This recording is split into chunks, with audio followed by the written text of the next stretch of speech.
Você está ouvindo o História FM.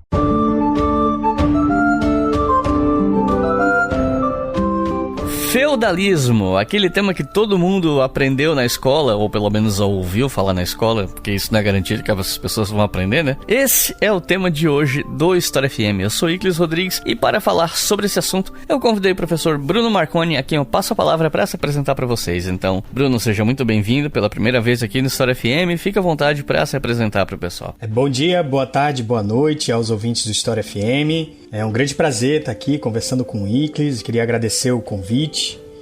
E vou me apresentar. Meu nome é Bruno Marconi da Costa. Eu sou doutor em História Comparada pela Universidade Federal do Rio de Janeiro. Atualmente sou professor substituto da Universidade Federal de Santa Catarina, de História Antiga e Medieval. E sou vice-coordenador do LEFAMA, Laboratório de Estudos e Pesquisa em História Antiga, Medieval e da Arte.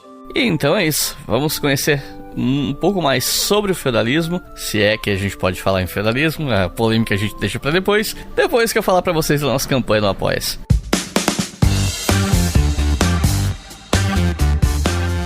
Afinal de contas, é a nossa campanha no Apoia-se que financia o História FM. Você pode apoiar como?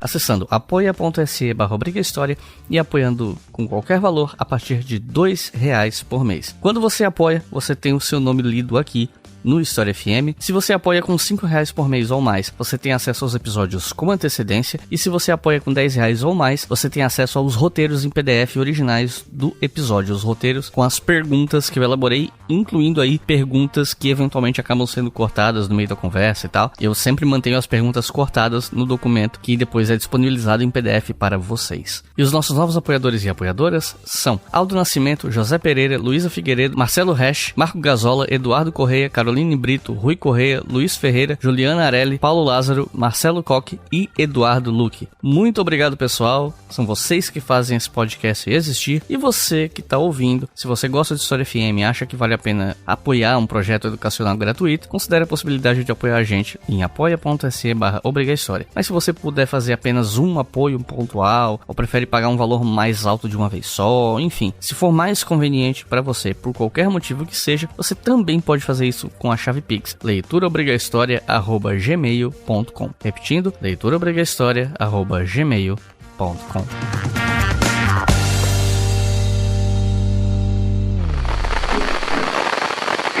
O feudalismo é um longo período que vai do século V até o século XV. A gente divide esse longo período em dois: Alta Idade Média e Baixa Idade Média. Na Alta Idade Média, que vai do século V até o século IX, a gente tem ali o auge do feudalismo. E na Baixa Idade Média, que vai do IX ao XV, a decadência do feudalismo e o início do que a gente chama de mercantilismo.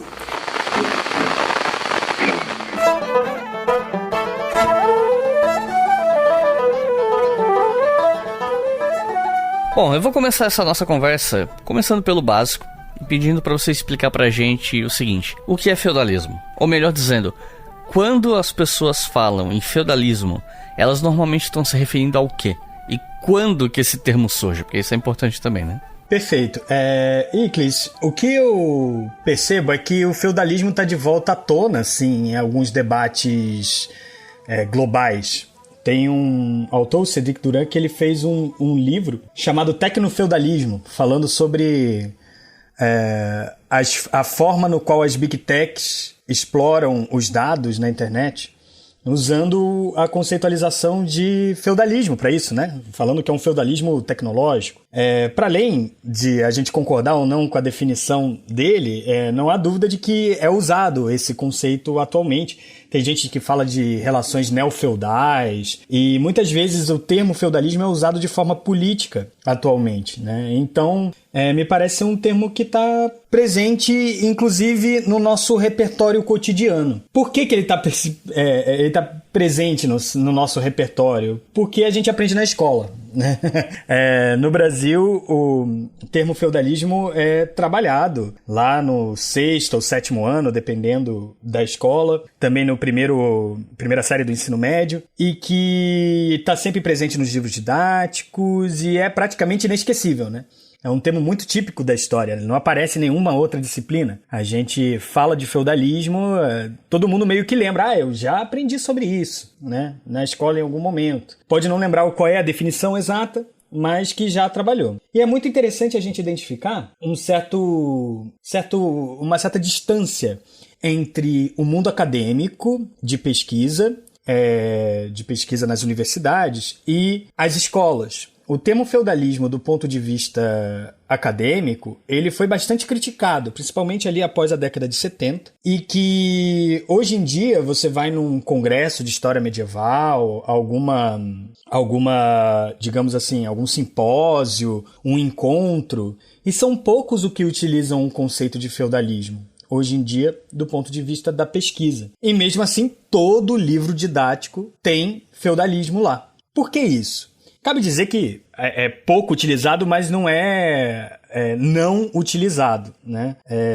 Existem ainda autores que fazem boa história, produzem boas pesquisas utilizando o conceito de feudalismo, até hoje, né? Mas o que fica mais marcado é o uso nas escolas mesmo, né? E eu acho que aqui é interessante a gente identificar como ele é abordado na escola, né? Então, aquele ouvinte saudoso dos períodos que estava no ensino fundamental e médio, né, que está aqui ouvindo para relembrar aquilo que ele estudou sobre feudalismo, né, eu acho que é interessante essa parte. Geralmente a gente define na escola o feudalismo a partir de 3 grandes campos da atividade humana.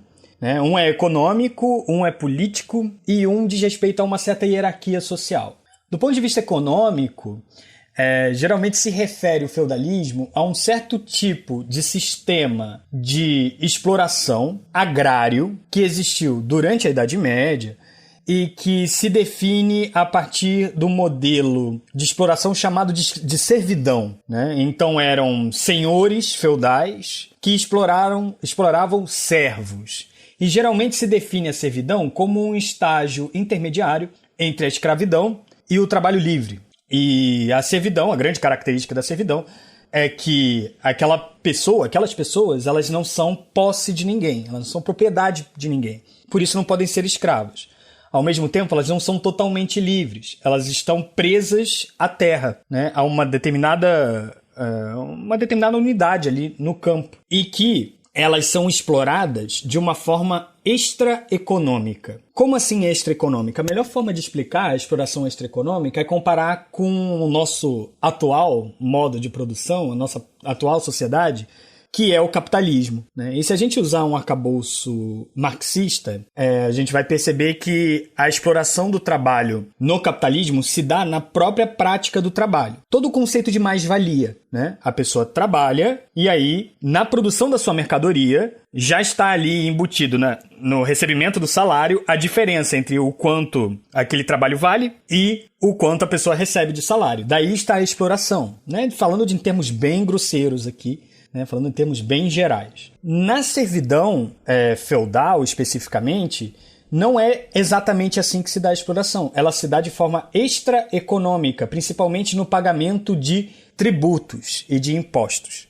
Então, a exploração do trabalho no feudalismo se dá através da cobrança, de forma até violenta, pelo uso da força, né, de impostos como talha, corveia, impostos sobre o trabalho, impostos sobre a renda, impostos sobre os produtos que são produzidos, né? As mercadorias que são produzidas. Então, economicamente, geralmente se diz que a estrutura de trabalho na sociedade feudal é agrária, com uma exploração extraeconômica dos servos. E aí, politicamente, o feudalismo geralmente é definido na contraposição ao Império Romano, que tinha um sistema político centralizado. O feudalismo é definido por uma fragmentação do poder.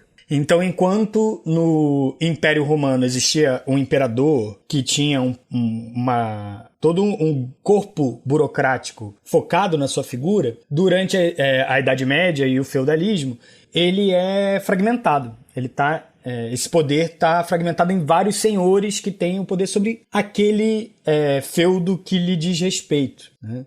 Então, isso é uma característica importante política. E como esse feudo, por que ele é chamado dessa maneira e como ele surge? Cabe dizer que nas fontes medievais em si, a palavra feudo, apesar de existir em alguns lugares, ela não é tão generalizada. A mais comum é beneficium, que vem do direito romano, principalmente.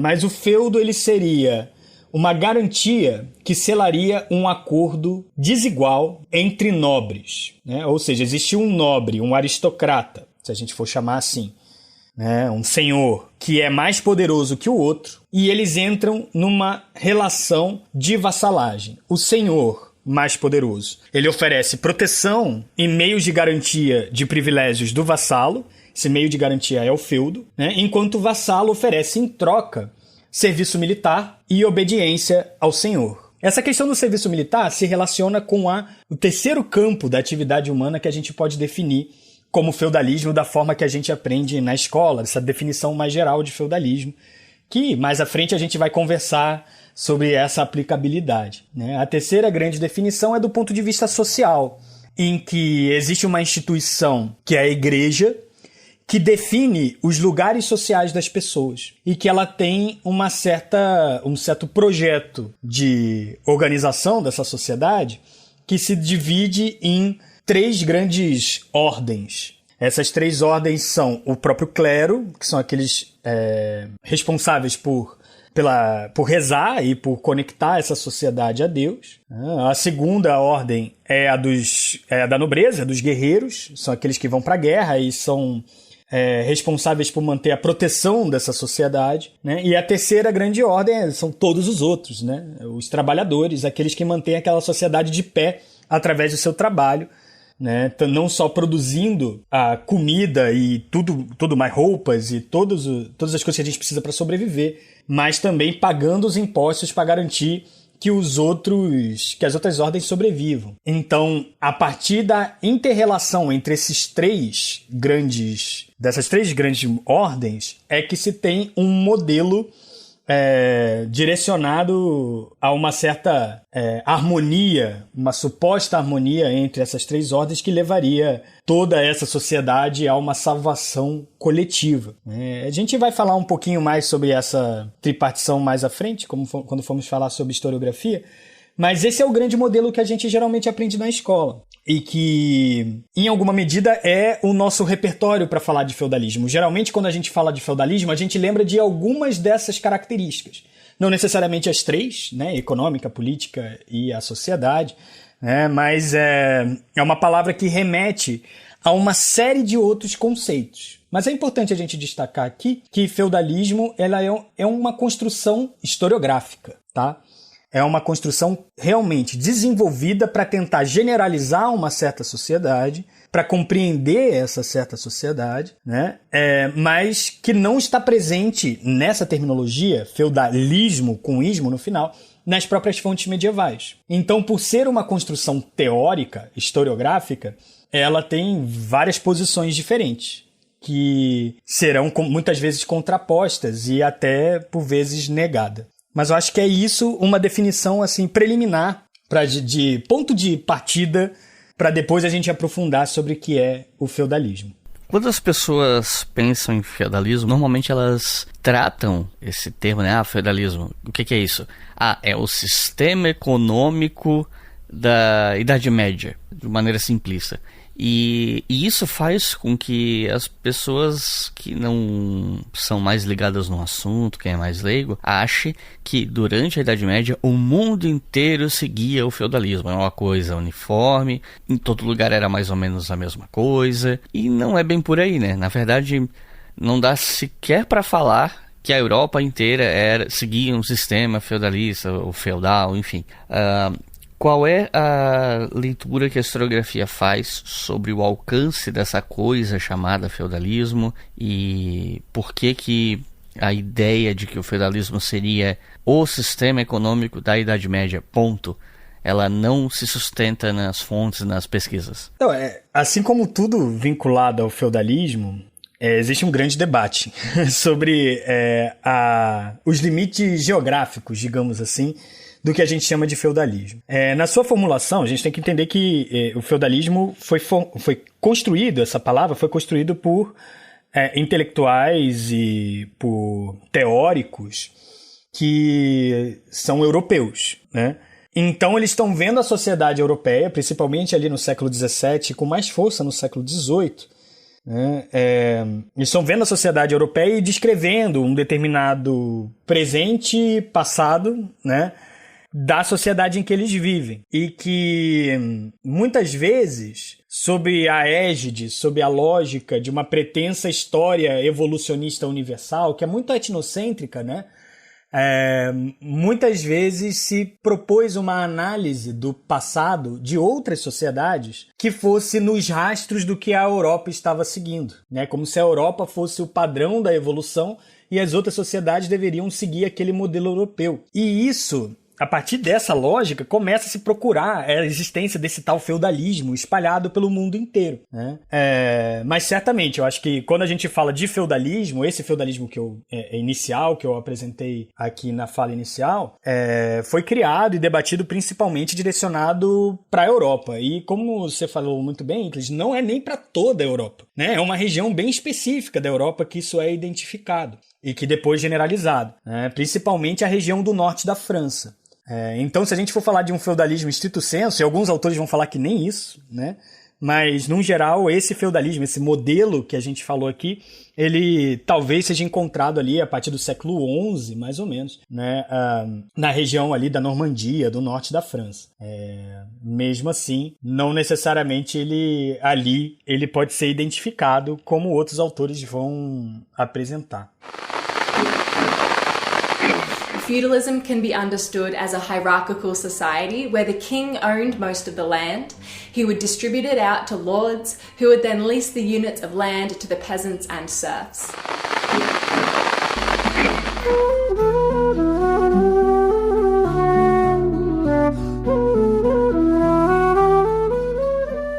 Bom, se o feudalismo não era uma coisa universal, você pode explicar pra gente como é que as coisas funcionavam em outras regiões da Europa, fora esse norte da França? Eu ainda vou perguntar sobre locais fora da Europa mais pra frente e tal, mas aqui eu queria focar no contexto europeu, porque quando se pensa em Idade Média genericamente, as pessoas estão pensando em Europa, né? Então, o que a gente pode falar sobre isso? Então, Iclis, para esse tema específico, eu vou resgatar um pouco das minhas pesquisas de mestrado e de doutorado, que eu pesquisei Portugal medieval. E isso, novamente, parece que eu vou começar toda a resposta com isso, tem um grande debate sobre isso, né? E é um debate bem clássico na historiografia portuguesa, se houve ou se não houve feudalismo em Portugal. E esse debate para Portugal começa com o autor do século XIX, o Alexandre Herculano, que ele era um liberal, mas um liberal romântico, que tentava buscar no passado elementos de que Portugal não era um país ali durante as revoltas liberais da metade ali do século XIX, meados ali, um pouquinho antes, né, de que Portugal não seria um país atrasado, um país de antigo regime, sim um país moderno, desde a Idade Média. E ele começa a argumentar de que existiam sistemas políticos em Portugal que seriam mais próximos à modernidade do que ao feudalismo durante a própria Idade Média. Isso é a argumentação do Alexandre Herculano e que foi muito debatida posteriormente. O que eu percebi, analisando vários autores posteriores, tanto de linhas marxistas, linhas mais próximas à Escola dos Annales, linhas mais institucionalistas da história do direito, é que muitas vezes esse debate se fez num certo diálogo de surdos sobre se existia feudalismo ou não existia feudalismo. Por exemplo, o pessoal da história mais jurídica ia focar na questão de que a fragmentação política em Portugal ela foi rapidamente superada por uma forte centralização por parte do poder régio. Centralização que hoje, inclusive, é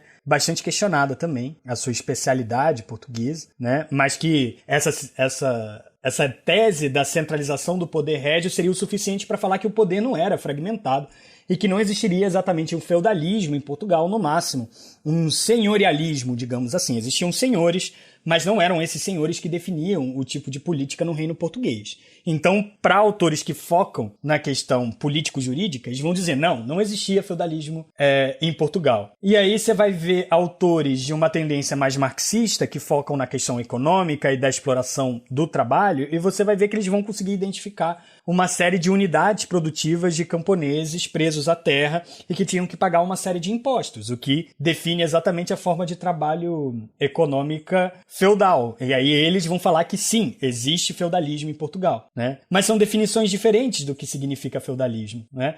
Então, lá na frente, aí a gente se pergunta, existia feudalismo fora desse núcleo duro da França, ali do norte da França? Eu acho que esse núcleo do norte da França ele foi um centro emanador de certas práticas sociais, econômicas e políticas espalhadas, e culturais, certamente, e que se espalharam pela Europa, não sem resistências locais, mas que foram ocupando outros territórios. Mas se a gente for falar de feudalismos para fora da França, eu acho que é legal utilizar um certo tipo de adjetivação. Então, se existe um feudalismo em Portugal, é um feudalismo bem específico, né? Então, é um feudalismo português. Se existe um feudalismo na Polônia, é um feudalismo bem específico, que é o feudalismo polonês, né? Para além disso, eu acho que existe todo um debate também sobre a generalidade do próprio sistema nesses territórios, né? Em que eu acho que é bom já ir levantando essas questões, de que muitas vezes a gente vê o feudalismo como um sistema totalizante, né? Porque a gente olha para o capitalismo hoje, o capitalismo está em tudo quanto é lugar. O capitalismo é um sistema que atravessa a nossa vida em todos os seus aspectos. Só que na Idade Média, o feudalismo ele não era tão totalizante assim. Mesmo no norte da França e espalhado por toda a Europa, existia aí duas questões. Primeiro, uma série de modelos sociais que não eram feudais, e eu cito aqui especificamente as cidades, por exemplo, como um grande indicador de modelos políticos e de organização social e de organização econômica que não se refere totalmente a esse feudalismo, né? Então esse é um exemplo, existem outros tantos, confrarias, corporações, aldeamentos, uma série de camponeses proprietários de terra livres que não eram servos e que trabalhavam também nas terras, os chamados alodiais, né, camponeses, os alódios, os camponeses alodiais, né, enfim, existe uma série de outras formas sociais que existem durante a Idade Média e que não são esse feudalismo. Então, o primeiro ponto é esse. O segundo é que o conceito de feudalismo, exatamente está presente na sua pergunta também, ele costuma provincializar a Europa. Não sei se se percebe isso, né? Mas quando a gente fala de feudalismo, parece uma realidade de uma Europa vivendo numa redoma de vidro, isolada do resto do mundo. E o que pesquisas, principalmente a partir da década de 80 e 90, mas com muito mais presença agora no século XXI, baseados na história global, vão indicar é que a Europa não era um canto do mundo isolado e fechado em si mesmo. Pelo contrário, existia uma série de conexões do que a gente chama de Europa com outras sociedades, como Bizâncio, né, o Império Romano do Oriente, a tradição grega, principalmente os árabes, né, o leste também, tem indicações até de textos que são traduzidos que vêm da Índia, que chegam até a Península Ibérica, né? Ou seja, essa Europa ela não é isolada. E às vezes o conceito de feudalismo dá a entender essa excepcionalidade europeia frente ao mundo que ela vivia naquela época, durante a Idade Média. E não é bem assim que não é bem assim que a banda toca atualmente, digamos assim, né? Se existe um feudalismo, é um feudalismo que é resultado e conectado desse conjunto de relações com outras sociedades no espaço afro-euroasiático. E o que a gente pode falar sobre a ideia de existir feudalismo fora da Europa? Eu pergunto isso porque as pessoas usam muito o conceito de Japão feudal para falar do Japão pré-moderno, né? É um termo bem comum. As pessoas pensam em samurai e falam, Japão feudal, não sei o quê. E alguns historiadores odeiam, né, essa classificação de Japão feudal, dizendo que nunca existiu feudalismo no Japão. Tinha um professor meu que falava, por exemplo, que você não poderia falar em feudalismo no Japão porque não existe o componente do cristianismo, a questão da fidelidade religiosa em relação ao sucessor soberano. E se a gente levar em conta essa ideia de que o feudalismo era um guarda-chuva usado para tentar descrever uma realidade medieval que não dá para explicar de um jeito simplista, fica até mais difícil esse debate, né? Porque aí entram em jogo as opiniões da galera que diz que o feudalismo nem sequer existiu, que é um conceito que não deveria ser usado, um pouco do que você tem falado, né, das divergências sobre usar ou não usar, né? Então, eu queria ouvir de você o que você pensa sobre esse debate a respeito de você poder classificar ou não como feudalismo o que acontece fora da Europa. Bem, novamente, como eu estou já apontando aqui desde o começo, depende muito do conceito de feudalismo que nós vamos usar. E eu acho que isso é a questão em todo conceito histórico. Conceitos são necessariamente generalizações, né? Conceito é, por definição, uma generalização. E aí, tem que ter um equilíbrio em todo conceito que nós vamos usar, né? Porque existe o conceito para nós fazermos comparações entre sociedades distintas. Só que se o conceito é amplo demais, né? Essa generalização é demasiada genérica, né? A gente acaba quando a gente aplica a certas sociedades, a gente perde especificidade, né? Ela perde a capacidade de explicar a história, né? Porque é genérico demais, perde o significado. Mas ao mesmo tempo, se o conceito é estreito demais, é muito específico, a gente perde a capacidade de comparação, né? E ele acaba se misturando com o próprio objeto. E aquilo ali é como se a gente dissesse 1 igual a 1, né? Do tipo, qual é a função então desse conceito? Então já começa por aí, né? Sobre usar ou não o conceito de feudalismo, seja para a realidade europeia, seja para fora dela. Se é para usar, é para possibilitar comparações entre sociedades diferentes no tempo e no espaço. E aí, antes de responder a sua pergunta especificamente sobre o feudalismo, existe uma questão de fundo que me parece anterior, que é: qual seria o objetivo de usar um termo que é especificamente para a Europa, usado para a Europa, para trabalhar uma sociedade do Extremo Oriente, ou subsaariana, por exemplo, de outras regiões, ou já ouvi de feudalismos incas, astecas, por serem sociedades tributárias e tudo mais. Qual é o objetivo? Para que usar esse conceito especificamente? Né? Será que usando esse conceito a gente não acaba entrando numa certa história universal, no qual, aquilo que eu tinha comentado antes, né? A Europa como um padrão de como as histórias no mundo devem seguir, né? E que a gente começa a identificar os padrões que nós identificamos para a Europa em outras regiões do mundo? A gente não acaba caindo num etnocentrismo que coloca essa Europa como centro no mundo? Será que visões mais decoloniais, visões que superam essa postura eurocêntrica não seriam mais interessantes? Essa é uma questão de fundo, geral. E dependendo da resposta, mesmo assim, mesmo essas perguntas, apesar de parecer que a resposta também não devemos usar, eu acho que existe possibilidade de usar. Eu acho que é um termo que pode parecer útil, exatamente por essa questão de comparações entre sociedades diferentes. Né? Especificamente na questão do método comparativo, para além de considerar todo o movimento da história ser um movimento universal no qual a Europa é o grande exemplo. Né? Eu tenho um exemplo sobre o Japão que é muito bom.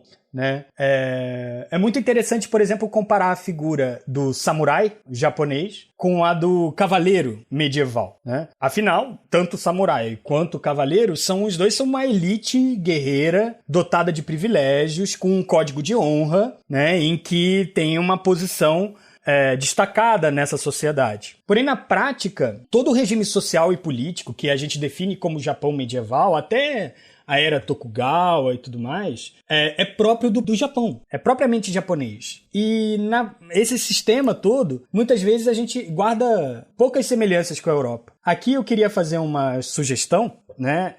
Tem um minicurso do Cauê Metzger Otávio, do canal do NEJAP, Núcleos de Estudos Japoneses, em que ele debate especificamente a aplicabilidade do conceito de feudalismo para o Japão e propondo uma substituição desse conceito por outros modelos por exemplo, de relação com a terra, né? Que ele vai chamar de Shoen Kokurigayo. Me perdoem pela minha pronúncia, né? Mas eu acho que é um debate interessante. Atualmente, me parece que são poucos os que ainda usam o conceito de feudalismo para o Japão. Até porque já são poucos os que usam o conceito de feudalismo para a Europa, né? Então, acho que na onda dessa crítica ao conceito de feudalismo para a Europa, veio também a crítica do uso, óbvio, do conceito de feudalismo para o Japão. mas que foi muito comum numa certa época, num certo momento da historiografia, principalmente ali na década de 60, 50 e 60, no qual os próprios historiadores japoneses estavam querendo entender como é que foi o processo de modernização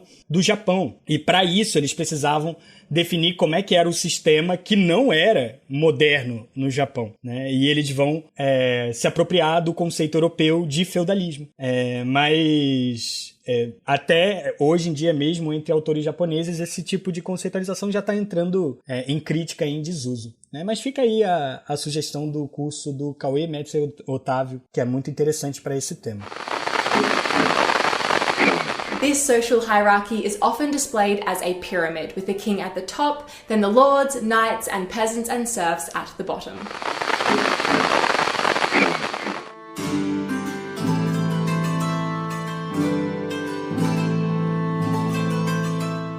Minhas duas perguntas anteriores tinham a ver com onde o feudalismo existiu. Mas eu queria saber também quando ele existe. Partindo aqui, né, do pressuposto que, beleza, estamos trabalhando com o conceito de feudalismo, ou pelo menos com uma interpretação mais hegemônica do que seria isso. Partindo do pressuposto que a gente está trabalhando com esse conceito, qual é mais ou menos esse período que os estudiosos defendem o uso do conceito feudalismo, que eles delimitam, né, o período em que a gente pode usar esse conceito, enfim. Novamente, dependendo do conceito de feudalismo, a gente identifica, do que a gente está chamando de feudalismo, a gente identifica temporalidades distintas. Eu acho que, para simplificar e não entrar muito em certas elucubrações teóricas, existem, acho que, dois grandes modelos de definir, para os que usam o conceito de feudalismo, quando começa e quando termina, né? O primeiro modelo diz respeito que o feudalismo tem suas primeiras formulações no processo de desagregação do Império Romano. Então, o feudalismo é um modelo que começa ali no século V, né? E termina com, principalmente, as expansões marítimas saindo da Europa, né, encabeçadas por Portugal e Espanha, e depois vindo de outras regiões, em que outro regime vai surgir, que seria chamado por alguns de mercantilismo, que vai ali, ou seja, século XV e XVI, já seria um outro sistema econômico. Tem outros autores que usam uma visão um pouco mais alongada e alargada do que é esse feudalismo, porque as suas estruturas sociais, elas não são propriamente, dentro da Europa, essas estruturas agrárias, essa exploração econômica do servo e tal, elas não desaparecem totalmente, né? E alguns autores vão identificar que essas estruturas começam já ainda no fim do Império Romano, antes da sua desagregação, né? Mas ali no período, nos últimos séculos, que seria as reformas do Diocleciano, né, com uma nova organização do trabalho no campo, ali passagem do século III para o IV, seria o começo do feudalismo, e que o golpe de misericórdia do feudalismo ocorreria só no século XVIII, principalmente na Revolução Francesa, que aí sim acabou com o sistema de servidão de vez no campo na França, e que foi se expandindo depois a partir da era napoleônica e das guerras napoleônicas. Então existem esses dois grandes modelos. E várias etapas internas dentro desses modelos. Tem uma primeira era feudal, segunda era feudal, Mark Bloch vai dizer, né? Tem autores que vão falar que o feudalismo ele tem uma era de auge ali, e depois ela vai caindo lentamente até o século XVIII ele desaparecer. Esse auge aí seria o século XIII, principalmente, XII, XIII, seria o auge desse modelo feudal, e que a partir do século XIV é uma grande crise do feudalismo. Ele não chega a desaparecer, mas ele vai entrando em colapso, num longuíssimo colapso até o século XVIII. Até aqui a gente falou um pouco da parte, eu vou colocar bem entre aspas aqui, factual, né, e conceitual sobre o feudalismo, ou sobre algumas definições do que poderia ser, né. Só que a partir daqui eu queria conversar um pouco mais, ou pelo menos aprofundar, né, o que a gente já está conversando, sobre o debate acadêmico e o debate historiográfico. O público que está ouvindo, não é da área, talvez não saiba, mas tem muita discussão entre historiadores sobre feudalismo. Acho que quem está ouvindo até o momento já deve ter uma noção disso, né? Então, assim, vamos tentar seguir uma cronologia aqui. Qual é o debate, ou qual era, melhor dizendo, né, o debate sobre a ideia de feudalismo quando a gente pensa ali a transição do século XVIII para o XIX, quando a história vai começar a se estabelecer como uma ciência moderna, entre aspas? Perfeito. O termo feudalismo, dessa forma que a gente conhece, feudalismo com ismo no final, identificando um sistema integrado e totalizante, só vai começar a ser desenvolvido de fato no Iluminismo, no século XVIII. Não que teóricos medievais não tenham falado sobre uma certa lei feudal, não tenham usado os termos, mas ele não era visto como um sistema, né? Era visto como uma tipificação, uma forma de lei, né?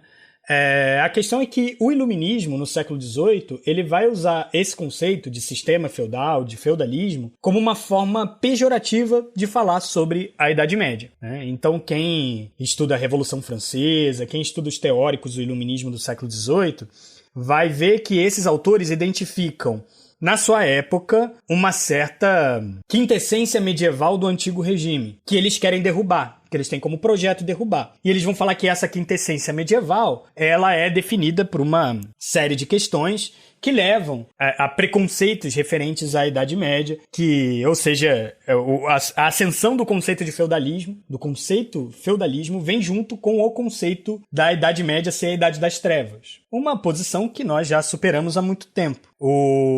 Tem um autor específico que está até naquele dicionário temático do Ocidente Medieval, organizado pelo Jean-Claude Smith e o Jacques Le Goff, muito usado nas universidades, né? Um dicionário da década de 90, em que tem um texto sobre feudalismo que é do Alain Guerreau. E o Alain Guerreau ele vai dizer que a ascensão do conceito de feudalismo vem de uma dupla ruptura. A primeira que acontece no Iluminismo. A primeira ruptura é a própria criação do conceito de economia, da forma em que nós conhecemos hoje. Ou seja, com ela o conceito de propriedade, o conceito de trabalho, o conceito de agentes individuais em busca dos seus próprios objetivos, de competição, livre mercado. Todos esses conceitos são construções, propriamente ditas assim, que são construídos de forma mais organizada a partir do século XVIII, né? Então essa é a primeira ruptura. A segunda ruptura é a própria criação do conceito de religião. E esse é um ponto muito interessante, porque pode causar um certo estranhamento para o ouvinte. Eu falo isso porque quando eu falo sobre isso com os meus alunos, causa um certo estranhamento, né? O conceito de religião, como nós vemos hoje, ele está muito vinculado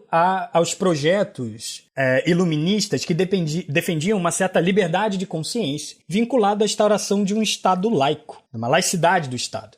Então, religião deixou de ser uma coisa comunitária, né? Deixou de ser algo de uma identidade de um povo e passou a ser uma escolha individual. Aquela religião é, portanto, um aspecto da sua individualidade. Você é católico, você vai à missa aos domingos. Você é evangélico, você vai ao culto, né? E isso é uma escolha individual sua. O Estado brasileiro, pelo menos formalmente, né, ele é laico. Portanto, ele não tem uma posição pública sobre qual a interpretação que se deve ter sobre a transcendentalidade, né, sobre Deus, as interpretações sobre a vida após a morte e tudo mais. Ele é secular. Durante a Idade Média, durante o feudalismo, Alain Guerreau vai dizer, não existia o conceito de religião. Existia o conceito de eclésia, que era uma forma de fazer parte de uma determinada comunidade. E que o iluminismo vai romper com essa ideia. Então, a própria formação do conceito de feudalismo, ela já está nessa ideia de uma nova sociedade que os iluministas queriam construir, né? Que a gente vai chamar da modernização, entre milhões de aspas, né? Do mundo moderno, do mundo liberal, do liberalismo civil, do liberalismo econômico e do liberalismo político também, né? E aí a gente identifica em autores específicos a presença do conceito de sistema feudal, né? Lá o Adam Smith fala de sistema feudal, né? Que seria um sistema, para ele, de alta exploração, que levaria à pobreza e à exploração de toda uma população através do uso da força, que ele claramente era contra, né? Ele era a favor de um sistema de liberdade econômica do ponto de vista do liberalismo. Outro autor iluminista que vai falar sobre um certo sistema feudal vai ser o Charles de Montesquieu, né? O Montesquieu, quando ele fala sobre o espírito das leis, ele vai criticar o sistema feudal por ele defender que a tripartição de poder, na verdade, se faz na unidade soberana de um Estado. E quando você tem vários senhores, aquela fragmentação política que a gente falou, defendendo seus próprios pontos de vista, suas próprias políticas internas, isso necessariamente fragmenta também essa soberania do poder, essa soberania unificada de um Estado, e que iria contra a proposta que o Montesquieu está defendendo. Então, para ele, feudalismo é ruim também por isso. Ou seja, o próprio conceito de feudalismo ele vai ser visto de uma forma negativa na sua formulação inicial, né? E que existem outras formulações a seguir, né? Existem autores, por exemplo, da tradição mais anglófona, que vão focar nessa questão político-jurídica. Então, feudalismo seria, a gente cita aqui um que eu lembro bastante, é o Joseph Stryer, né? Ele vai falar que feudalismo é a relação entre aquilo que a gente falou, a relação entre senhor e outro senhor, senhor e vassalo, um nobre e outro nobre. Então a cavalaria, esse conjunto de obrigações que um tem para o outro, que é desigual, né? Não é entre iguais, é entre desiguais, apesar de estarem na mesma ordem, digamos assim, né? Dos belatórios, dos guerreiros, eles são desiguais entre si. É um que jura lealdade ao outro e o outro que jura proteção, né? Tudo isso seria a essência, a razão de ser do sistema feudal. E isso foi bastante difundido. Eu acho que o grande autor, apesar de não ser anglófono, é belga, mas que define muito bem esse caminho do feudalismo como um conjunto de relações jurídicas, é o Ganshof, né? O Ganshof, num livro que, inclusive, foi traduzido de uma forma muito curiosa, que não é a mesma coisa, né? Foi traduzido no Brasil para O que é Feudalismo, um livrinho dele, da década de 40, do século XX, né? E enquanto em francês Qu'est-ce que c'est là la feudalité? O que é isso? A feudalidade. O que é feudalidade? Feudalidade e feudalismo são conceitos diferentes, mas que dentro dessa ideia geral seria esse conjunto de relações jurídicas. A gente vai ver mais à frente, né, posteriormente, que não é a única interpretação possível, né? Então, no século XVIII, e ali alguns autores do começo do século XX, do século XIX, vão ver o feudalismo dessa forma mais político-jurídica.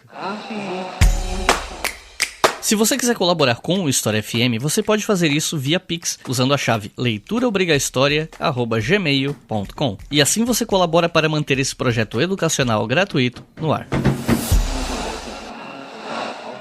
Eu tinha perguntado sobre esse debate dos séculos XVIII e XIX sem especificar nada para deixar bem aberto, só que agora eu queria focar em algumas tradições intelectuais mais específicas, como o marxismo, a escola dos análises, por aí vai. Enfim, tradições que tiveram mais influência na forma como historiadores trabalham com esses conceitos, pelo menos no Brasil, né? O debate marxista sobre o feudalismo, por exemplo, ele acabou sendo muito influente na percepção que a gente tem desse sistema, e muita gente aprendeu isso na escola a partir de uma leitura marxista, né? Eu posso citar o meu próprio exemplo, né? Meu livro didático da 5ª série, lá nos anos 90, por exemplo, ele discutia a Idade Média praticamente só em cima do feudalismo, das classes, dos impostos. A gente aprendia isso, né? Aquela coisa da pirâmide social. E eu imagino que muita gente aprende desse jeito até hoje, né? Então eu queria te perguntar, qual é a leitura que Marx faz do conceito de feudalismo e como os marxistas vêm lidando com ele na historiografia? Não, perfeito. Pro Marx, especificamente, o feudalismo tem uma outra terminologia, que é semelhante, mas não é exatamente a mesma coisa. O feudalismo, na verdade, é um modo de produção feudal, que enfim, um certo sistema pré-capitalista, necessariamente, que soma um certo tipo de organização das forças de produção, soma eles às relações sociais e às técnicas de produção de uma determinada época. Ou seja, que técnicas são essas? O tipo de propriedade, o tipo de exploração, o tipo de retirada de mais-valia. A partir dessa definição é que o marxismo ele vai se dedicar à análise do modo de produção feudal e do feudalismo. Portanto, uma visão bastante diferente daquela que eu falei do Ganshof atrás, né? Que se foca na questão da cavalaria, do sistema político-jurídico, né? O marxismo ele vai voltar na questão econômica e da exploração do trabalho. Um dos autores mais conhecidos que tenta fazer uma síntese sobre o que vai ser esse feudalismo, que eu acho que é a grande fonte que é usada nos livros didáticos até hoje para falar de feudalismo, é o autor britânico Perry Anderson. Tem um livro chamado Passagens da Antiguidade para o Feudalismo, e ele vai dizer que o feudalismo, usando a dialética marxiana, né, o feudalismo seria um encontro de dois mundos muito distintos. Ele vai usar a terminologia síntese, né, naquela ideia da dialética, né, da tese lutando contra sua antítese, chegando a uma síntese, né, que seria o mundo romano, né, todo o sistema do Baixo Império ali, de colonato principalmente, alguns regimes dentro do direito romano ali, de doações e tudo mais. E isso se vincula com o modelo que ele vai chamar de um modelo germânico, né, que é de líderes de guerra, vinculados à guerra, num sistema jurídico e político de lealdade e de construção desse sistema de vassalagem. Junta os dois, daria o que a gente chama de feudalismo. É um livro bastante utilizado, apesar de ser muito criticado hoje em dia, né, pela sua generalidade, né? Ele tenta até tratar do feudalismo em espaços específicos, mas ele acaba generalizando demais esse processo que é bem restrito a certos territórios. Tem um debate interessante sobre dentro dos marxistas que eu queria destacar aqui, que foi muito forte na década de 50 e 60, que foi o debate da transição do feudalismo para o capitalismo.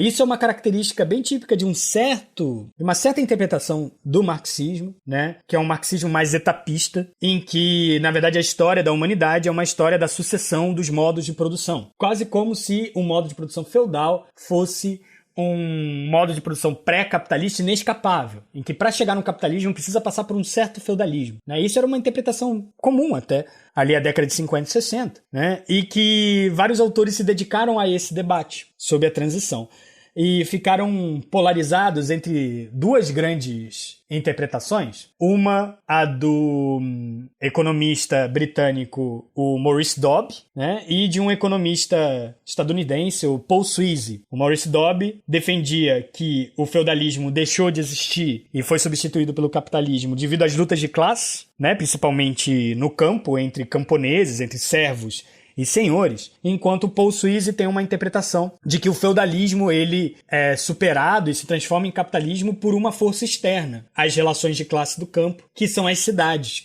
que é o comércio, que é a vulgarização da moeda, né, a ascensão da burguesia nas cidades, que seria esse, na verdade, o vetor de transformação do feudalismo em capitalismo. E vários autores participaram desse debate, Iclis. Muita gente, né? Inclusive autores que a gente lê bastante, Hobsbawm, Pierre Vilar, Rodney Hilton, teve uma galera participando, Albert Soboul, um pessoal participou desse debate, e o que é mais legal é que a gente tem em português esse debate todo traduzido e publicado, recentemente inclusive, né? Então vocês conseguem encontrar o debate sobre a transição do feudalismo para o capitalismo com capítulos de cada um desses autores e identificar as posições de cada um. Cabe dizer aqui que esse debate, evidentemente, entre a transição do feudalismo e do capitalismo, como nenhum marxista vai negar, tem uma questão política de fundo, que é compreender melhor a transição do feudalismo para o capitalismo, que foi a última grande transição de modo de produção que a gente teve, né, na história, seria como se fosse uma chave para compreender a transição do capitalismo para o socialismo. Pode ter alguma característica ali interessante para que a gente possa atuar politicamente para entender como instaurar o socialismo, né? Mas, novamente, é uma interpretação bastante etapista de como esse processo ocorre, né? Antes da gente pular para o caso do Zanella, eu queria te perguntar sobre como a leitura etapista marxista influenciou a historiografia brasileira quando alguns intelectuais antigos tentaram defender a existência de um feudalismo no Brasil. Você pode explicar para o público que está ouvindo, que é leigo, que não é da história, sobre esses debates, sobre essas tentativas que no passado existiram de colocar o feudalismo como uma etapa, digamos assim, do desenvolvimento do capitalismo no Brasil, por que existia esse esforço, enfim. Esse debate, especificamente, é um debate muito típico do marxismo brasileiro no século XX, tá? E que foi muito tocado por figuras do Partido Comunista Brasileiro, do PCB. E que envolve, digamos, centralmente, historiadores vinculados ao PCB em contraposição a um outro historiador de linha marxista, né, que é o Caio Prado Júnior. O que se defendia, exatamente nessa ideia de tentar introduzir na história brasileira essa lógica etapista, para a gente chegar no capitalismo, a gente teve que ter antes um feudalismo, né? E a ideia que se defendia é que a forma de organização social implementada pelos portugueses no século XVI no Brasil teria raízes ou feudais ou proto-feudais, digamos assim. Essa era a interpretação do PCB, né? Essa é a interpretação do PCB, em que o Brasil ali, da época das capitanias hereditárias, aquela divisão entre os senhores, as seis marias. E não é estranho pensar nisso, tendo em vista que a própria organização em Seis Marias no Brasil vem de uma lei do século XIV portuguesa, né? Então, não é como se eles estivessem inventando algo totalmente da cabeça deles, ainda que quisessem incluir o Brasil dentro de um esquema, de uma macronarrativa histórica específica para entrar no modelo de explicação de mundo que esses autores defendiam. O que o Caio Prado Júnior vai falar é que não teve como existir feudalismo no Brasil, porque o principal vetor da economia brasileira seria o mercado, né? Porque o Brasil produzia para o mercado externo, né? O Brasil produz para exportar, né? Então o Brasil tá dentro de uma lógica mercantil que seria estranha e que não comportaria um feudalismo, né? E esse foi o grande debate foi um dos grandes debates que autores marxistas tiveram ali na década de 50, que estourou na década de 60, né? E para além de ser um debate bem datado, né? Aqui é em termos gerais, eu não sou muito especialista nesse debate especificamente,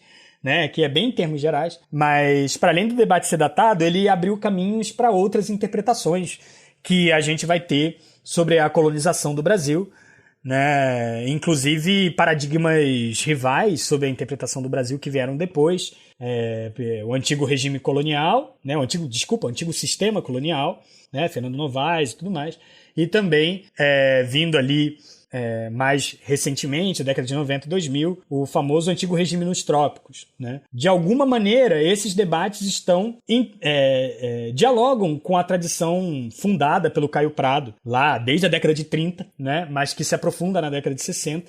Todos eles estão tentando definir de alguma forma qual é o caráter da colonização brasileira, né? E é uma chave interessante para compreender, não só do ponto de vista analítico, mas também do ponto de vista de projetos políticos que acolhem essas teorias, né? Para a gente entender diferentes interpretações sobre o passado brasileiro. Essa coisa de feudalismo no Brasil me lembrou uma situação que eu tive quando eu estava na graduação. Tinha um veterano meu que foi conversar com um professor falando assim: eu estou pensando em fazer um TCC para demonstrar que existia o feudalismo no Brasil, não sei o que o senhor acha? E o professor respondeu: torce para não estar na tua banca. Mas enfim, anedotas à parte, agora eu queria te perguntar sobre como é que a escola do Zanardi trabalhou com esse conceito de feudalismo. Até é importante falar disso porque, né, o Mark Bloch tem um livro que se chama literalmente A Sociedade Feudal, né? Então, como é que o Zanardi trabalhou com... Ou pelo menos a primeira geração do Zanardi, porque, né, o Zanardi tem 3 gerações ou mais e dezenas de acadêmicos que são encaixados nela, né? Mas pensando nessa primeira geração, como é que eles trabalharam com o conceito de feudalismo? Ou até depois, né? Se a gente pensar que o Legoff é considerado parte do Zanardi e é um dos maiores, né, medievalistas da história, como é que os Zanardi trabalharam com o conceito de feudalismo? Nós, medievalistas, que estudamos, né, a Idade Média como um todo, esse período bem fugidio quando a gente vai conceituar, nós tivemos o privilégio de um dos maiores historiadores do século XX ser também um medievalista, né, que é o próprio Mark Bloch, aqui citado pelo Wikipedia, né? Então, o cara que a gente lê na graduação falando sobre a apologia da história, né, o ofício de historiador, ele também foi um historiador medievalista. E qual foi a lógica que está por trás da construção sobre o que é feudalismo para o Mark Bloch? Para a gente entender, a gente tem que voltar um pouquinho, não vou fazer uma grande digressão, mas a gente tem que entender que o Mark Bloch estava fazendo uma crítica específica a uma certa historiografia positivista, né, uma certa historiografia que focava nas questões políticas, da história dos grandes homens, uma história diplomática, jurídica, e que o Mark Bloch, como resposta, e que constituiu todo o movimento aí que nós convencionamos chamar de Escola dos Análises, né, ele vai desenvolver uma leitura, primeiro, da história-problema, né, contra uma história supostamente factual e acontecimental do positivismo, mas também uma história que seja interdisciplinar. Essa é uma característica da obra do Mark Bloch que ficou até nós, né? Nós não achamos que a história é uma disciplina isolada das demais humanidades, né? Então, ele vai buscar em outras ciências humanas, em outras áreas das humanidades, conceitos, ideias, reflexões que vão ajudar na compreensão do passado. Então ele vai na geografia, na antropologia, na sociologia da época, para explicar esse passado. E por construir esse certo tipo de história social, isso determina um pouco o que ele vai chamar de feudalismo. Então, enquanto lá a tradição anglófona vai definir o feudalismo enquanto conjunto de instituições, um conjunto de relações jurídicas entre nobres, e os marxistas vão definir o feudalismo como a exploração do trabalho do servo na terra, a exploração extraeconômica, né, do camponês, o Mark Bloch ele vai falar que feudalismo é um tipo social, é uma sociedade como um todo. Não existe o feudalismo enquanto um sistema econômico, nem como um sistema jurídico, existe a sociedade feudal. É uma sociedade inteira que está integrada a essa noção de feudalismo, que é todo o projeto da Escola dos Análises, que depois Fernand Braudel, Pierre Vilar vão falar da importância dessa história total, né? De não encontrar dentro de uma sociedade setores que se sobreponham a outros. Então, entender a sociedade como com vários... É um grande projeto, né? Inclusive brodeliano e do Mark Bloch, entender essa sociedade como todas essas esferas interligadas entre si. Então, não dá para o Mark Bloch, que é outro autor, eu falei do Perry Anderson como sendo uma das grandes fontes dos livros didáticos que a gente tem hoje. O Mark Bloch é a segunda grande fonte, né, eu diria. Não dá para olhar para uma sociedade e desarticular o sistema jurídico do sistema econômico. E vice-versa, né? Um se apoia no outro. Então, eu acho que a grande linha da Escola dos Análises vai seguir as definições que o Mark Bloch vai apontar na sociedade feudal. Um outro autor da Escola dos Análises, já que você falou no plural, né, os autores, é o George Duby, que me parece ser um autor bastante interessante, porque ele vai ter uma definição um pouco distinta do feudalismo em comparação com Mark Bloch e com outras tradições, né? Muito adepto da história das mentalidades, o Duby ele não vai dizer que o feudalismo é propriamente um tipo social, o feudalismo, na verdade, é um imaginário, né? E aí tem a grande obra do George Duby, que é As Três Ordens ou o Imaginário do Feudalismo, em que ele vai dizer que aquela tripartição que a gente falou lá no começo do episódio, né, entre aqueles que oram, aqueles que guerreiam e aqueles que trabalham, essa tripartição, na verdade, é o imaginário de como uma sociedade deve agir, né? Como ela deve se organizar, né? Como ela deve se organizar. E que é um imaginário tipicamente defendido por um modelo cristão, né? Por setores da igreja, principalmente monacal, né? Só que, qual é a sacada do Duby que me parece bastante interessante? Ele usa uma definição de ideologia do Louis Althusser, que estava muito em voga na época que ele escreveu o livro, na década de 60, na França, né? Para falar que, ao contrário do que certos marxistas defendem, de que ideologia é só um reflexo e falseador da materialidade, né? Ou seja, a ideologia é só que o Marx vai chamar uma câmara escura, né? Invertida, do que serve para maquiar como a sociedade realmente existe, como a exploração capitalista existe. O Althusser ele vai dizer que a ideologia ela serve também para manter, ela atua nessa sociedade para manter esse sistema de exploração. E que o Duby ele vai usar esse conceito, ou seja, de uma ideologia menos passiva e mais ativa na sociedade, né, para manter o sistema econômico que existia na época. E isso a gente vê na prática quando nós vamos analisar, por exemplo, documentos de registros e de regulações e ordenações e leis da época, no qual se tem ali uma diferenciação jurídica mesmo, que é muito estranha para nós, que vivemos num modelo liberal, de igualdade jurídica. Eu gosto sempre de levantar isso quando eu estou falando sobre isso com meus alunos. Nós vivemos num mundo no qual nós somos diferentes economicamente, né? Existem várias classes sociais diferentes, mas que juridicamente nós somos iguais. Está lá na nossa Constituição, todo mundo é igual perante a lei, independente de etnia, de gênero, de sexualidade, todo mundo é igual perante a lei. Na prática, a gente não é igual. Essa igualdade, e aí o Marx Marx chama isso de uma ideologia, né? Ele maqueia as desigualdades, essa suposta igualdade jurídica maqueia as diversas desigualdades econômicas que a gente tem na nossa sociedade, né?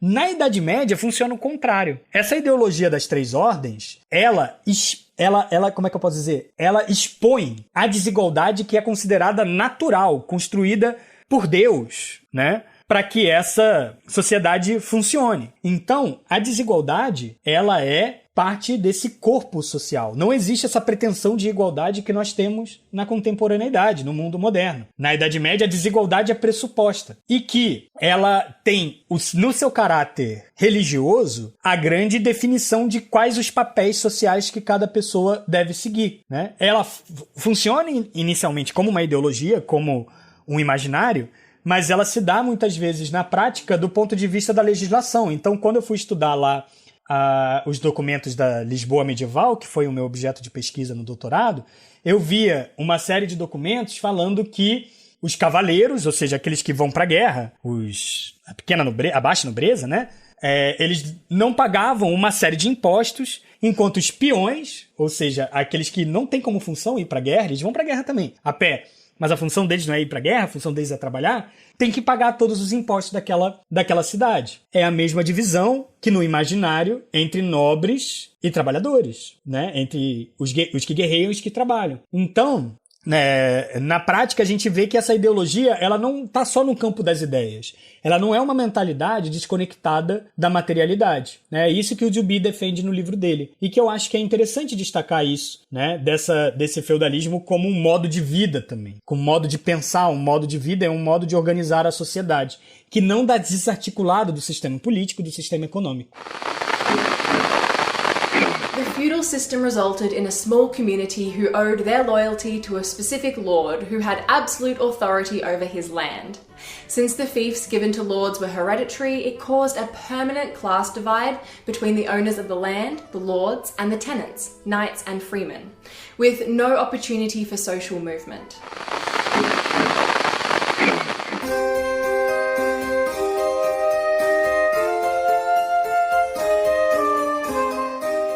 E que outras escolas de pensamento ou que outros acadêmicos específicos discutiram o conceito de feudalismo que tu acha que vale a pena trazer para ser mencionados aqui? Porque com certeza muita gente discute, mas quais você considera que são os expoentes, ou pelo menos do material que você leu, quais que te marcaram mais assim a ponto de você querer mencionar aqui pra gente? Então, acho que é importante, Iclis e ouvintes, mencionar o porquê que hoje em dia o feudalismo, como conceito assim, com ismo no final, não é tão utilizado ou é utilizado por certos grupos historiográficos dentro da academia. E entender que movimento foi esse de abandono do conceito de feudalismo. Porque qual é a questão? Na década de 40, 50, 60, o conceito de feudalismo ele era uma chave que todos tinham que usar para explicar a sociedade medieval. Feudalismo era um conceito incontornável, em que você estava falando sobre, sei lá, movimento de mosteiros no interior de Castela no século XII. Você tinha que falar alguma coisa sobre feudalismo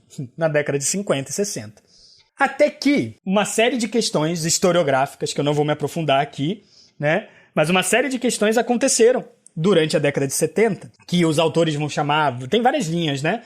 O pessoal vai chamar de pós-modernismo, o pessoal vai chamar de giro linguístico, vários giros aí, né? De um retorno à política. Tem várias... nova história social. Tem vários nomes para esse movimento que acontece na década de 70, final da década de 60, década de 70, e que acabam vindo a criticar o próprio uso do conceito de feudalismo. E aí, eu queria destacar aqui duas autoras que foram grandes expoentes da crítica ao uso de feudalismo, propondo o abandono total deles. Da onde vem essa crítica? Eu acho que é importante citar. Como a gente falou aqui o tempo todo, desde lá do primeiro minuto do nosso do podcast, o feudalismo está muito vinculado a um certo tipo de sociedade que ela é muito hierarquizada, muito masculina, muito vertical e sempre numa relação entre desiguais. Esse tipo de explicação, esse tipo de sistema, esse tipo de modelo, talvez não fosse o suficiente para explicar todos os tipos de sociedade, de comunidades que existiam durante a Idade Média. E aí você pensa que, no final da década de 60, durante a década de 60, mas principalmente a partir da década de 70, existem vários movimentos, tanto globais, como, por exemplo, as independências e a descolonização de países na África e na Ásia, quanto localizados, inclusive no centro do capitalismo global, que é a Europa e os Estados Unidos, que são mulheres ocupando espaço, né, a partir do movimento feminista, ocupando espaços acadêmicos, negros e negras lutando por direitos iguais nos Estados Unidos, pelos direitos civis, e ocupando também esses espaços acadêmicos. Esses movimentos, eles começam a olhar para o passado e querer se enxergar nesse passado também. É daí que vem uma linha a qual eu tenho muito apreço pessoalmente, que eu fiz a minha tese baseada nela, que é a história vista de baixo, que é olhar para esse passado e olhar as pessoas que a história tradicional, seja ela estruturalista, seja ela aquela política positivista do século XIX, não deu voz, propriamente dita. E aí, vindo dessa crítica a esses macromodelos, o conceito de feudalismo entrou no meio. E essas duas autoras que eu citei aqui é uma da própria década de 70, que é a Elizabeth Brown, que foi, eu acho que, a pioneira em fazer uma crítica contundente e falar que a gente deveria abandonar o conceito de feudalismo, num artigo que é The Tyranny of a Construct, Feudalism and Historians of Medieval Europe, né? A tirania de um construto. Feudalismo e historiadores da Europa medieval. Ou seja, já no título você já entende que ela estava querendo falar que o conceito de feudalismo era uma tirania, que todos deveriam obedecer. Inclusive abandonar não só feudalismo, como qualquer tipo de ismo, ou seja, senhorialismo, manorialismo, tudo isso deveria, humanismo inclusive, todas essas coisas muito sistematizadas eram muito estranhas para a realidade da vida medieval, que era mais fragmentada, localizada, muito baseada em costumes, em comunidades, né? Uma outra autora que fez uma crítica frontal, ela faleceu em 2021, foi a Susan Reynolds, num livro chamado Feudos e Vassalos, em português, né? Fiefs and Vassals, em inglês. Ele nunca foi traduzido, pelo menos eu não conheço a tradução dele para português, acho que não.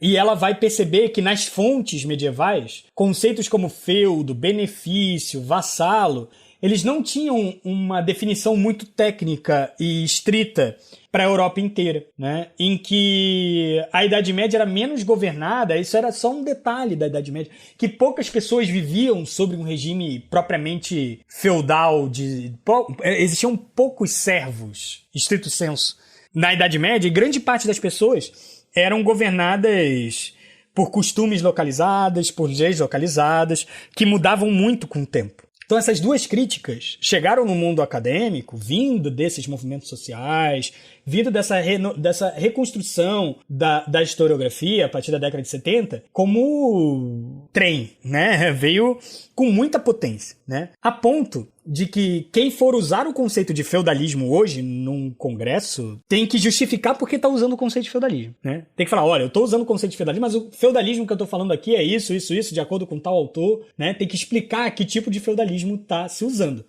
O que é uma mudança muito grande comparado com a década de 50 e 60, quando todo mundo usava e era meio indiscriminado o uso. A crítica da Elizabeth Brown e da Susan Reynolds foram muito potentes e muito poderosas, né? E que marcaram a forma na qual se faz história medieval hoje em dia também. Agora que a gente passou por debates historiográficos e todo esse aprofundamento em torno desse conceito, né? Eu queria finalizar esse episódio te perguntando, a nível mais pessoal, qual a tua leitura sobre o conceito de feudalismo? Você acha que a gente deve usar ele ou você acha que seria melhor abolir esse conceito? É uma coisa só para sala de aula, para fins didáticos, ou tu acha que dá para ir mais além e usar em outros contextos? Enfim, é uma pergunta mais pessoal, aí eu quero saber o que o Bruno, historiador medievalista, pensa sobre esse conceito. Fica à vontade. Perfeito. Muito bem, eu acho que na minha visão, a forma como eu faço a história, a forma que eu analiso a história dos colegas que fazem, né? Eu já comentei aqui, feudalismo meio que se tornou um termo... Teve um movimento contrário, né? Se tornou um termo proibido na historiografia, né? Apesar de ser muito utilizado no ensino fundamental e médio. Então as pessoas chegam na universidade com todo aquele arcabouço e aqueles conceitos construídos sobre o que é feudalismo, chega na universidade e tudo isso é desconstruído por professores que seguem uma linha semelhante da Elizabeth Brown e da Susan Reynolds.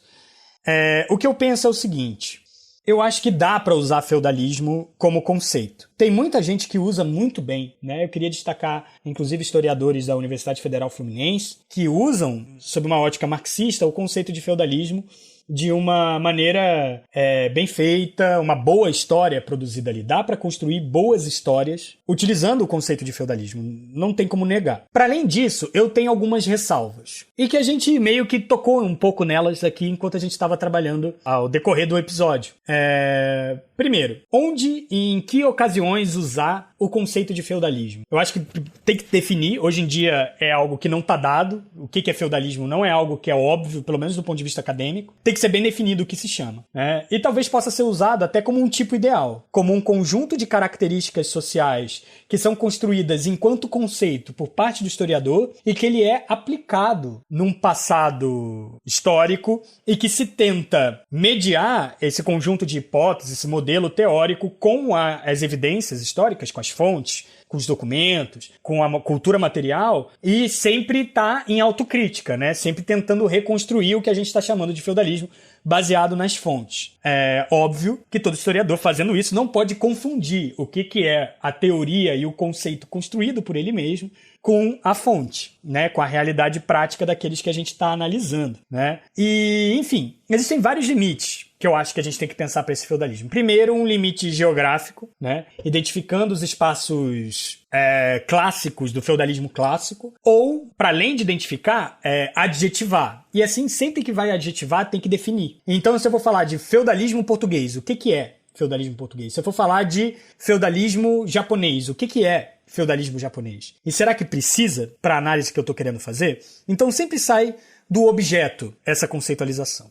Mas o que mais me chama a atenção, na verdade, e o que eu mais tomo cuidado devido até a minha própria pesquisa, que foi sobre o ambiente urbano, né, é o limite da totalidade do conceito de feudalismo. Muitas vezes, e o Iclis falou muito bem, né, a gente estuda Idade Média no ensino fundamental e médio, e ela é 100% feudalismo, né? E feudalismo é como se explicasse tudo. A sociedade era toda assim. Só que na prática, quando nós vamos pesquisar o período medieval, e aí a gente pode falar desde o século V até o século XV, existem várias formas de organização social que não entram nesse modelo. Então o feudalismo não é totalizante. Feudalismo ele não é total naquela sociedade. Ele não é que nem o capitalismo é atualmente. Ele é bem específico. Ele é para um tipo de relações sociais, agrárias, de exploração no campo, ou de uma cultura nobiliárquica, uma cultura senhorial, né, que está bem circunscrito. Mas existem outras formas de organização social, né? As comunas urbanas, apesar de estarem sempre em diálogo com senhores, com esse tal feudalismo, ela tem uma forma de organização interna que ultrapassa os limites do que é o feudalismo. Confrarias de artesãos nas cidades a partir do século XII, XIII. É uma forma tal horizontalizante, que não dá para identificar um feudalismo ali propriamente dito. Enfim, aldeias, o campesinato alodial, né, proprietários de alódios, formas de trabalho baseadas em salário e não na exploração de tributos. Tudo isso me parece que sai do escopo do que o conceito de feudalismo, que novamente, eu não estou aqui defendendo da gente abandonar, né, mas só da gente identificar quais são os limites para esse conceito, né, e onde ele pode ser aplicado. Essas várias formas sociais, elas ultrapassam o que a gente chama de feudalismo. Então, assim, eu ainda acho que dá para fazer boa história usando o conceito de... Eu acho que dá para fazer história interessante, que analise aspectos importantes da sociedade medieval. Só não acho que esse conceito seja tão totalizante, tanto geograficamente quanto dos campos da vida humana, como a sua formulação original propõe. Since medieval feudalism was built on the reciprocal relationship between lord and vassal, it only makes sense that as the system became more complex, their relationship weakened. Loyalties became a confusing mess as lords came to own multiple fiefs and vassals were tenants of multiple lords.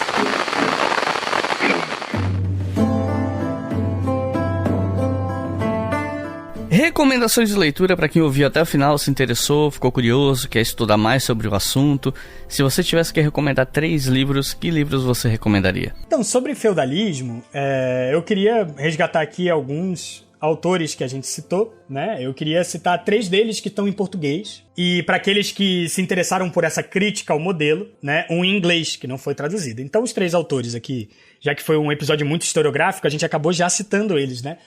O primeiro é o Perry Anderson, né? A Passagens da Antiguidade para o Feudalismo. Se você quiser entender de um ponto de vista mais o marxismo mais tradicional, ali da década de 70, final da década de 70, e compreender essas teorias. O Mark Bloch, A Sociedade Feudal, né? Para entender a linha da escola do Zanale, né? Ele tem lá um capítulo que ele define muito bem o que é o feudalismo. Né, e uma obra mais contemporânea, que é a do Chris Wickham, a Europa Medieval. Ele, em alguns momentos, ele debate o conceito de feudalismo, né, e que tem uma posição bastante assim, olha, o conceito pode ser útil ainda, né, mas não necessariamente ele é tão totalizante assim, devido a todas essas críticas extremamente pertinentes que foram levantadas. Em língua estrangeira, quem consegue ler em inglês, fica a sugestão do livro da Susan Reynolds, o Fiefs and Vassals, para entender como é que foi essa crítica ao modelo de explicação social, né, que se denominou feudalismo. Então é isso. Bruno, tem alguma consideração final? Só agradecer muito aos ouvintes, né? Agradecer aí ter ficado aí até o final com a gente, né? Ouvindo aqui sobre historiografia do feudalismo. E queria fazer um jabazinho, pode, Iclis? Lógico, fica à vontade. Eu queria convidar vocês a conhecer o canal do Lefama, Lefama com PH, né? Laboratório de Estudos e Pesquisa em História Antiga, Medieval e da Arte, em que nós produzimos uma série de ciclos de estudos e lives e apresentando pesquisas de vários historiadores no Brasil. Temos minicursos também, né? E que nós apresentamos lá nossas pesquisas e espero que vocês gostem do conteúdo lá. Então é isso, gente. Muito obrigado por terem ouvido até o final. Não se esqueçam, né? Como eu sempre aviso por aqui, os livros citados no fim do episódio, você encontra os nomes lá no post desse episódio no nosso site, historiafm.com. Não tem pop-up, não tem banner, propaganda, não tem nada pra encher o saco, é um site bem limpo. E não se esqueçam, o História FM é financiado pela nossa campanha no Apoia-se, em apoia.se/obrigahistoria. Com R$2 por mês, você já apoia o História FM. Com R$5 por mês, vocês ouvem os episódios com antecedência.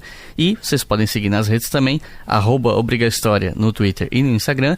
E no Twitter tem a conta específica do podcast, @historiafm com FM maiúsculo. Então é isso, muito obrigado e até a próxima.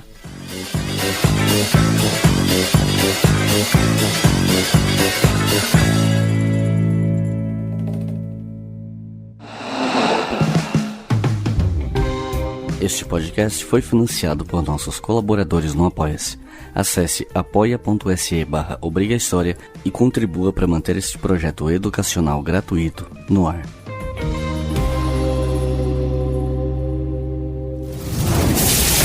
Esse podcast foi editado por Samuel Gambini, samuelgambiniaudio.com.